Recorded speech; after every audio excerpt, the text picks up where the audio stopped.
So can you draw from your experience with the Broncos and what It's always rushing coverage. From anywhere I've been, going back to Tampa Bay to Minnesota, it's always about rushing coverage, and that was kind of how we lived in Denver for that first year. Made it to the big game. But here, organization, John Lynch, Kyle, they did a great job just in terms of free agency, putting the pieces together in the draft. So now I definitely feel like we have the outside rushers, the inside rushers, and I feel like we have very good depth and very good talent in the secondary. It's just really my job, Coach Bullock's job, to just keep developing those guys. when you started in Tampa Bay, John had just left, correct? Oh, yeah. So, did you have to go through a lot when you'd be showing film from the previous year? You'd see John on the screen. Oh, there's no question. It's weird when you think back to Tampa. It's just kind of like one of them iconic defenses. Yeah. But that whole safety position of the safety being down in the box was because of John Lynch. So teams started to track. We had to change, but teams started to track where's Lynch. If he's on this side, he's coming down this way. If he's on this side, he's coming down that way. But this is a legend down there in Tampa, and I got a chance to meet him, obviously. And then now just to work for him, this is a great person. He's a football guy. He knows what we go through, and he's been great for me so far. Those coaching staffs turned out okay, too. Oh, yeah. No, it was good. It was a fun ride. I was down there with Monty Kiffin. I went to Minnesota with Mike Tomlin, coached with Joe Barry, Rob Marinelli, Raheem Morris. We were all together on the same defensive staff. And what happened is all these guys came through Tampa. So it was Gus Bradley, Todd Walsh, Coach Sala. They all kind of had that Tampa mentality. We speak the same language. Shanahan used to sit in with you guys too. Oh, yeah, Shannon, yeah, absolutely. Well, Shannon was with us, man, so I remember.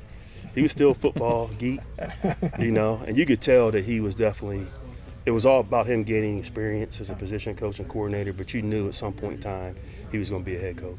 What did you think of your group when you came in here and you had a chance to sit down and evaluate? What did you see in the guys? Outstanding talent. Obviously the injury history is there, but as a coach you can't think that way.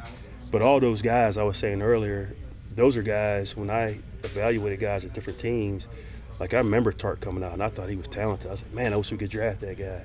Same thing with Jimmy Ward. Colbert was like my late round steal guy I was sitting on. I remember they drafted him here. I called him because I knew a couple guys like, man, you got my guy.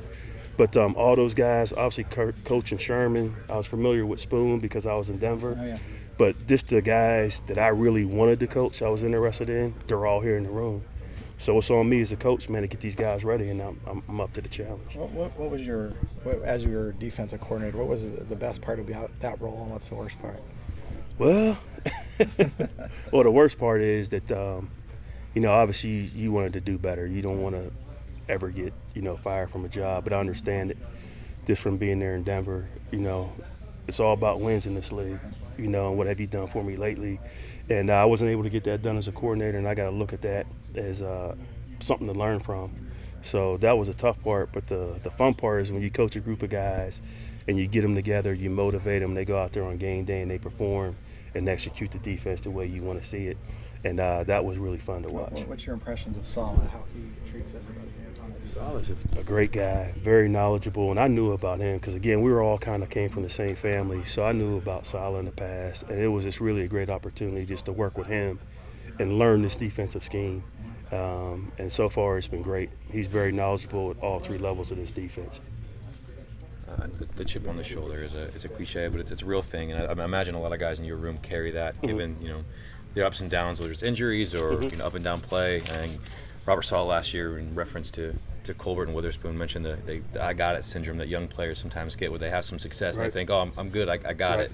What is the overall mindset from some of those guys who have had they've experienced some highs and then they've experienced some lows as well? Well, what happens is when you're not winning, you start pressing. Okay, and I watched Colbert every single snap. First thing I did when I got here. And what happened, you look at the tape the year before, he was just sitting back playing his technique. But then year two, or last year, he started pressing, trying to make plays, trying to come out of the post. And that's the worst thing you can do as a secondary player, is try to press to make plays, regardless of the situation. And I think for Colbert and for Spoon, that's what they both tried to do, and they put themselves in bad position. They just got to go out there, do the best they can, and make the plays they're supposed to make, period.